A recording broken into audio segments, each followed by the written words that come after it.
Donc le vieil homme, revenons au vieil homme, le corps ancien, il considère les passions, les vices comme étant la réalité, alors qu'ils ne sont que, si on regarde bien, duperie et mensonge. Moi, j'avance, hein, je veux aller un petit peu plus loin que ce que j'ai déjà enseigné il y a plusieurs années.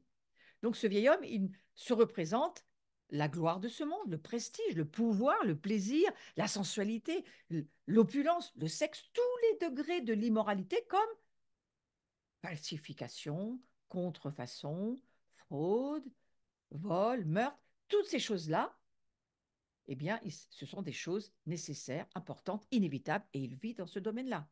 Ça, c'est le vieil homme. Il considère toutes ces choses. On va dire que Galates 5, 19, hein, c'est le fameux 19, les œuvres de la chair. Vous pouvez être chrétien et pratiquer les œuvres de la chair. Mais attention, attention, parce que vous n'êtes plus dans le registre de l'homme spirituel. Vous êtes dans le registre de l'homme charnel. Donc, il vit dans les gloires, ça peut se mettre au pluriel, de ce monde. Lui, l'homme nouveau, il est fondé dans la justice et la sainteté de la vérité. Et il s'insurge contre toutes ces œuvres. Il s'insurge. Il y a en nous, non pas une propre justice, ça n'a rien à voir. Nous ne sommes pas les justiciers de la dernière heure, comme j'en entends beaucoup aujourd'hui, qui finalement prendraient presque la place de Jésus pour juger les êtres humains autour d'eux. On n'est pas appelé à ça. L'homme nouveau, c'est pas du tout ce à quoi il est appelé. L'homme nouveau, il est fondé dans la justice et la sainteté de la vérité. Et forcément, en lui, la sainteté, soyez saint comme je suis saint, cette consécration qui lui permet de dire, c'est plus moi, mais c'est Christ en moi, eh bien, là, s'insurge, il s'insurge contre toutes ces œuvres qui doivent être dénoncées comme étant duperie, mensonge, euh, falsification face à Dieu. Et c'est celui aussi qui a fait prévaloir en lui l'homme nouveau. Il se trouve celui qui a fait prévaloir en lui l'homme nouveau, il se trouve transfiguré dans la justice et la sainteté de la vérité, dans lesquelles lui, il a été créé à l'origine. Donc, vous voyez, c'est important de se dire, revêtir l'homme nouveau, créé selon Dieu, on l'a bien lu tout à l'heure dans le verset, souvenez-vous, au tout début du cours, nous sommes créés selon Dieu à l'image de Dieu. Et nous sommes créés comment? Écoutez-moi bien, dans une justice, une sainteté que produit la vérité. C'est ce que nous sommes. Vous pouvez le croire? Sinon, changez, renouvelez vos pensées et commencez à parler la parole de Dieu et à la parler par la foi jusqu'à ce que la foi vous amène à, la foi vient de ce qu'on entend de la parole de Dieu et que la foi vous amène la conviction que vous l'êtes vraiment. C'est la foi votre levier pour pouvoir le croire et la foi elle a besoin d'entendre la parole de Dieu. Donc vous voyez, c'est le fait de revêtir cet homme nouveau qui est très important. Je veux revenir sur le visuel parce que je vais vous relire la partie euh, qui concerne maintenant là où je vais. Celui qui a fait prévaloir en lui l'homme nouveau, qu'est-ce qu'on est en train de dire? Prévaloir, celui qui laisse prévaloir, celui qui laisse de la valeur, celui qui laisse de la puissance, celui qui laisse de l'autorité, celui qui vit dans la foi, celui qui laisse prévaloir en lui. Il s'agit de nous, hein. Nous laissons prévaloir en nous, nous devons laisser prévaloir en nous l'homme nouveau, afin qu'il se trouve transfiguré. C'est-à-dire, la transfiguration, on y reviendra, parce qu'on a besoin de beaucoup de révélations sur ce mot transfiguration. Mais Jésus euh, a été transfiguré et les disciples l'ont vu. Et ça a été un moment tout à fait glorieux. Eh bien, nous aussi, nous sommes transfigurés dans la justice et la sainteté de la vérité, dans lequel cet homme nouveau, il a été créé à l'origine. Donc, nous revenons au, à la source, à l'origine du cœur de Dieu, de ce qu'il voulait vraiment que nous soyons. Et il nous recrée dans ce mandat-là. Donc, pouvez-vous vous dire ce soir que nous voulons prier pour que nous puissions faire prévaloir en nous l'homme nouveau, Mettons en avant, mettons en pôle position, vivons ce combat des pensées, travaillons à ce que nous puissions faire prévaloir en nous, parce que nous avons le choix, nous pouvons le faire ou ne pas le faire. Nous pouvons changer nos pensées ou pas. Nous pouvons décider de nous laisser être transformés ou pas, ou rester les chrétiens, voilà, et ne pas vivre aucun changement. Donc, aucune gloire ne peut se développer dans notre vie. Mais si nous décidons de prier et de faire prévaloir en nous cet homme nouveau, parce que ça va faire que nous allons être transfigurés, nous allons vivre toutes ces transformations dont il est tellement question dans l'Écriture, et nous allons pouvoir voir que nous sommes finalement créés dans la justice et dans la sainteté de la vérité. Et ça nous transforme. Parce que par sa perception de la vérité et l'illumination de la grâce, c'est de cela dont nous parlons, eh bien, l'homme nouveau, il va condamner, il va dénoncer la fausseté, la séduction, l'insignifiance de tout ce dont on va parler de Galates 5,19 et bien d'autres choses dont il est question, évidemment, qui découlent de la corruption et du fait que nous étions déchus de la présence de Dieu, donc voués à la mort. Et donc, l'homme nouveau, qu'est-ce qu'il va faire? Il va s'écarter, il va s'opposer et il va payer le prix de son opposition. Je dirais presque aujourd'hui, il va payer le prix de sa consécration. Qu'est-ce que ça veut dire demeurer en Christ et qu'il demeure en nous? Et ben, vous savez, Jésus nous a choisis et il nous a consacrés. Et il me semble que les juifs messianiques aujourd'hui, j'en ai écouté plusieurs donner des témoignages, c'est ce qu'ils sont en train de nous dire. Ils sont en train de nous dire, nous consacrons, nous sommes appelés à être saints, nous nous mettons à part et nous faisons les œuvres que Dieu nous appelle à faire, à servir, à aimer, à aider. J'entendais ce témoignage il n'y a pas très longtemps de Valérie Yannet, je veux la nommer parce que j'aime beaucoup ce qu'elle fait et on va d'ailleurs en parler la soirée du 25 janvier avec Yuval Yannet. Ce sont des amis messianiques et elle venait donner son témoignage de comment il traversait cette actualité avec Israël. Et j'entendais Valérie dire, eh bien nous sommes consacrés, nous sommes mis à part, nous ne voulons pas nous conformer au monde. Ça, c'est vraiment la définition de l'homme nouveau. Nous ne voulons pas nous conformer au monde. Nous ne voulons pas marcher dans la haine. Nous ne voulons pas nous venger. Nous ne voulons pas entrer dans ce que notre âme voudrait ou les pensées mauvaises voudraient nous faire vivre, comme la colère. Parce qu'elle dit, moi j'ai dû lutter contre la colère. J'ai dû lutter contre l'amertume. Et ça se comprend bien. Peut-être toi aussi dans ta vie, tu luttes contre la colère, contre l'amertume. Tu luttes contre peut-être des choses que tu as subies injustes, exactement comme Israël le vit, et comme tant d'autres personnes peuvent le vivre aussi. Hein, j'imagine aussi que euh, les chrétiens palestiniens, eux aussi, subissent une situation extrêmement difficile. Qu'est-ce que nous devons faire, nous? Eh bien, je crois que nous devons nous consacrer, c'est-à-dire laisser Dieu nous mettre à part et nous transformer, nous changer, nous rendre conformes à Jésus et à devenir comme Jésus est dans le ciel.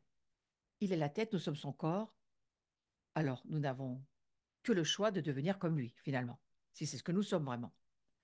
Donc je crois que l'homme qui s'est rallié au corps ancien, c'est-à-dire qui a choisi de vivre dans l'indépendance avec Dieu, de vivre en conformité avec ce monde, et je parle des chrétiens, hein, je ne parle pas des incroyants là, mais je parle des chrétiens qui n'ont pas fait cette démarche de décider avec leur volonté, avec leur âme, avec toutes leurs pensées, de suivre le Christ et de se consacrer au Christ et donc de se rendre conforme à lui, eh bien, ils se rallient forcément au corps ancien. Ils vivent dans l'indépendance d'avec Dieu. Ils sont insoumis à la volonté divine. Et finalement, ils se limitent à leur raisonnement humain et ils vivent à partir de la perception charnelle, j'en ai déjà parlé. Et cela nous mène où si nous voulons vivre de cette manière-là? Eh bien, nous allons direct dans le mur de notre condamnation. Donc voilà ce que nous devons prendre en compte dans cet homme nouveau. L'homme nouveau, il a des devoirs, il a des responsabilités, il a des décisions à prendre et il a besoin de le comprendre. Mais on va finir sur ce visuel que je trouve très intéressant. L'homme nouveau trouve le triomphe, la victoire, la joie complète et l'attente de la gloire future. Et c'est tellement encourageant. Moi, je suis tellement en ce moment euh, imbibée, inondée. Presque, vraiment, je prends mon temps dans ce chapitre de Romains 8. Lisez tout ce chapitre de Romains 8 et je vous invite aussi à lire Romains 12 et si vous le pouviez aussi Romains 11, hein, juste avant, parce que vous aurez vraiment la pensée de ce qu'est l'homme nouveau, avec évidemment toute la famille juive, hein, parce que ça va avec. Vous allez voir ce que Dieu en dit, c'est très important. L'homme nouveau, il est forcément greffé à Israël. Ça, c'est notre soirée du 25. Je vous invite vraiment à nous rejoindre. Mais cet homme nouveau, il trouve le triomphe, la victoire et la joie complète dans l'attente.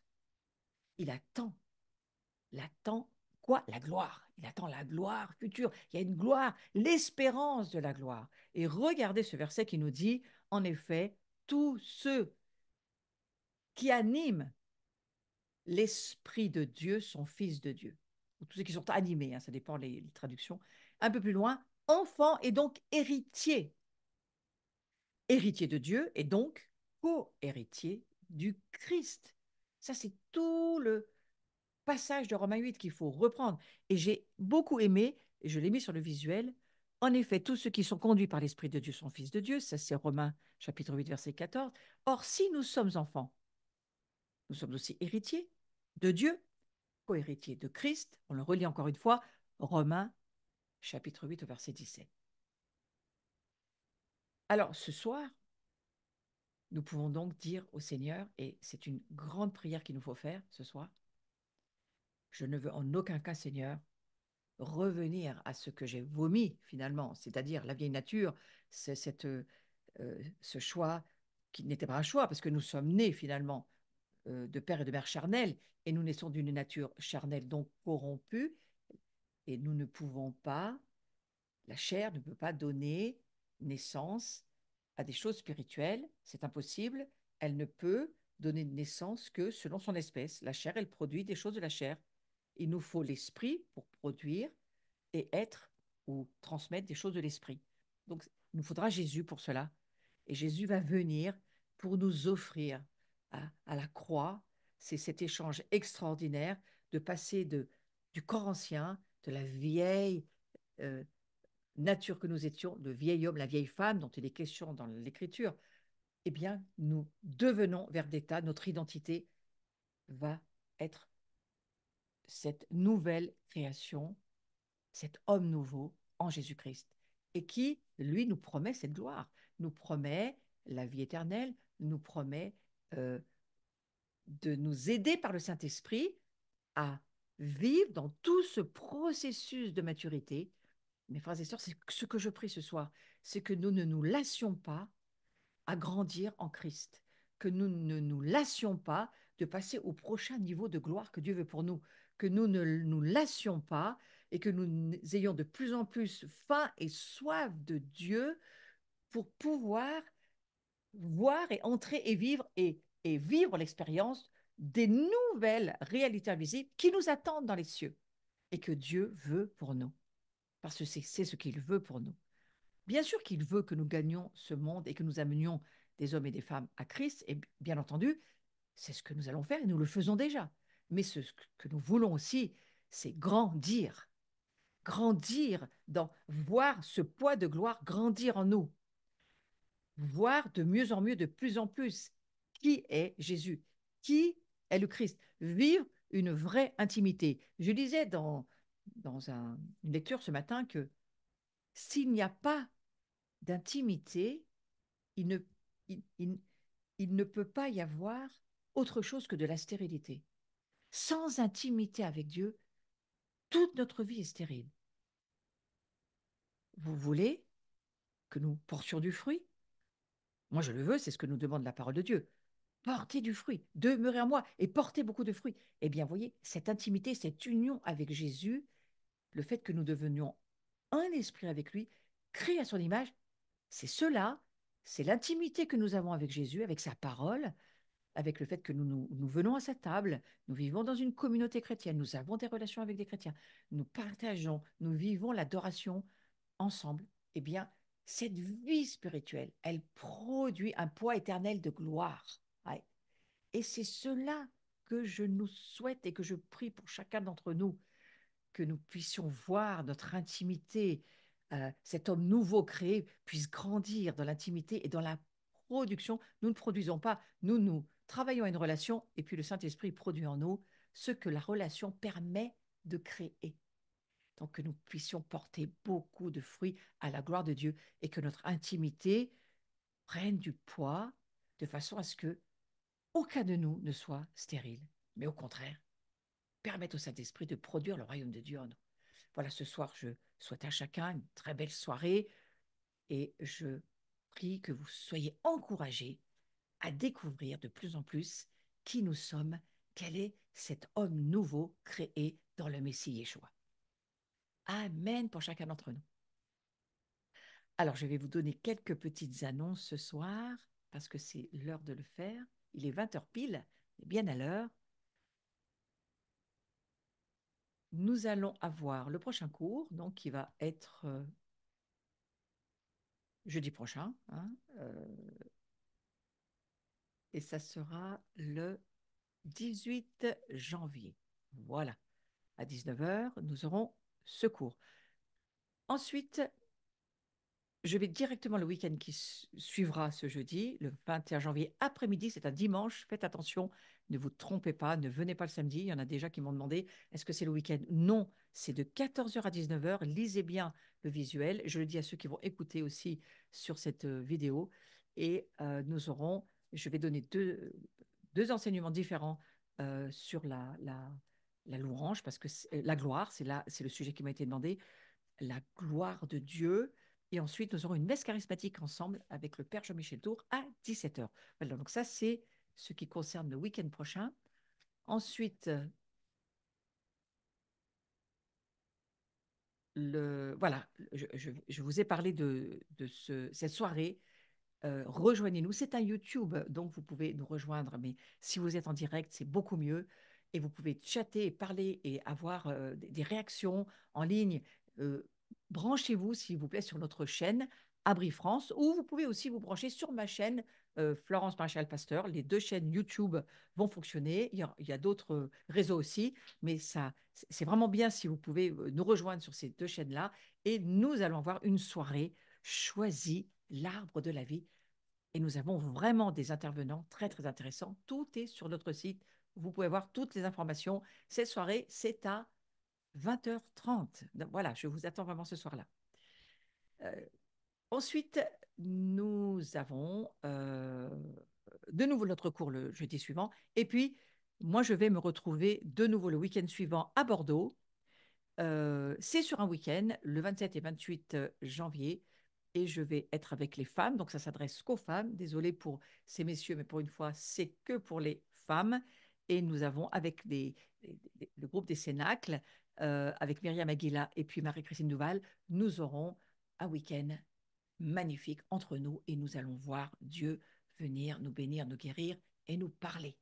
Et il va y avoir, je crois, de la délivrance aussi dans ce week-end. Donc voilà, si vous avez besoin de grandir et de beaucoup plus de liberté, parce que pour grandir, il faut beaucoup plus de liberté que ce que nous en avons, eh bien, bienvenue à ce week-end. Ensuite, j'ai deux petites annonces un peu différentes à vous faire. La petite maison de Jean, ça vous l'avez déjà eu plusieurs fois. 10-11 février, c'est un week-end, un petit week-end, hein, c'est du samedi midi au dimanche midi. Et nous avons samedi après-midi, samedi soir, dimanche matin, avec Astrid et Thierry Gaillère. Ce sont deux pasteurs luthériens réformés, magnifiques, charismatiques, avec des dons de guérison, de puissance merveilleux. Venez, ils ont vraiment un très beau ministère. Eh bien, venez en ligne ou venez nous rejoindre aussi sur le Zoom. Il y aura certainement une retransmission de certains moments, mais en tous les cas, on vous attend à l'abri. Ça serait vraiment formidable de vous avoir avec nous. Ensuite, j'ai aussi besoin de vous parler de cette journée que je fais. J'en fais quelques-unes dans l'année. Eh bien là, cette journée va de nouveau, c'est un samedi 23 mars. Nous passons de 9h30 à 18h à peu près, toute une journée ensemble en présentiel. Vous pouvez le vivre en Zoom, mais je vous le redis, c'est beaucoup mieux en présentiel. Et faites cet effort si vous pouvez venir. C'est beaucoup des journées sur des enseignements qui nous aident à nous faire grandir dans la maturité. Donc, ça va porter sur la libération. Et là, je vais aller sur la libération des émotions et sur tout ce qui a besoin d'être touché au fond de nous pour voir beaucoup plus de gloire que ce que nous envoyons. Voilà, donc ça sera essentiellement sur ce sujet le samedi 23 mars et ça démarre à 10 heures, mais venez pour 9h30, c'est beaucoup mieux. Voilà. Et une dernière annonce que je vais vous faire, c'est la... Alors non, il y en a encore deux. Il y a le... Ça, c'est juste pour garder votre soirée. C'est le lundi 22 avril. Gardez juste ce soir-là, c'est en ligne. C'est la première fête des trois fêtes de l'Éternel qu'on va faire cette année 2024. Nous serons avec David Bouillon, Marc Blancou, Yuval, Yannet, bien sûr Carlos et moi, et bien sûr toujours les partenaires habituels. Mais nous voulons voir de plus en plus de personnes venir nous rejoindre dans cette église du cloud que nous sommes en réalité, nous sommes une vraie église dans le cloud et nous voudrions voir et rajouter beaucoup de rallonges au repas du Seigneur pour pouvoir demeurer en lui. Voilà, donc c'est une soirée sur Pâques. C'est pas forcément un CEDER, mais nous aurons une soirée qui parlera de Pâques, ce fameux 22 avril à 20h30. Voilà. Et dernière annonce, ça y est, le visuel est sorti. On n'a encore pas toutes les informations, mais quand même, gardez ces dates, venez, rejoignez-nous, c'est la grande maison de Jean. Et nous allons vivre cette maison un peu plus longue, 3 jours. Donc, il y aura Carlos qui va intervenir, Myriam Aguila, que j'aime beaucoup, avec qui je vais être à Bordeaux, moi-même, et puis le père Jean-Michel Tour, et puis beaucoup d'autres, parce qu'il y a des adorateurs, il y a vraiment des personnes de toutes sortes qui viennent dans cette maison. C'est une maison où nous voulons voir des adorateurs et vraiment pouvoir adorer. Laurent Maréchal va faire tout ce qui est louange, et il y aura d'autres louangeurs qui vont venir. C'est encore pas tout décidé, mais voilà, on vous attend. Gardez cette date 13 au 14, 13-14 juillet. Oui, je crois qu'il y a deux grosses journées, 13-14 juillet. Je ne suis pas sûre qu'il n'y a pas le vendredi aussi, oui. Bon, on va peut-être voir le visuel. Voilà, et puis parce que Carlos est mon ami et que je l'aime beaucoup et que je serai là aussi, je vous mets son visuel. Si vous voulez passer un temps formidable en famille et avec vraiment de la joie, de la puissance et puis vraiment de la gaieté, eh bien, rejoignez-nous. Cévennes, tout est possible du 22 au 27 juillet. C'est cet été. Et il fera beau. Voilà, je vous, je vous souhaite une belle soirée. À très bientôt. Et bien sûr, vous pouvez me rejoindre sur ma chaîne YouTube. Ça, c'est les dernières petites infos que vous avez l'habitude de voir. Et puis, je me réjouis de tous ceux qui me bénissaient. Sachez qu'il y a, je l'ai mis cette fois-ci parce que je ne suis pas sûre que tout le monde le savait, il y a vraiment une défiscalisation des dons. Vous pouvez défiscaliser. Quand vous donnez, vous faites un don de 100 euros. En fait, à vous, ça vous coûte 34 euros. Si vous êtes imposable, eh bien, vous voyez, il y a des défiscalisations possibles. Vous pouvez en profiter. Voilà, et moi, ça me bénit. Soyez bénis, belle soirée, à bientôt, et je vous retrouve la semaine prochaine.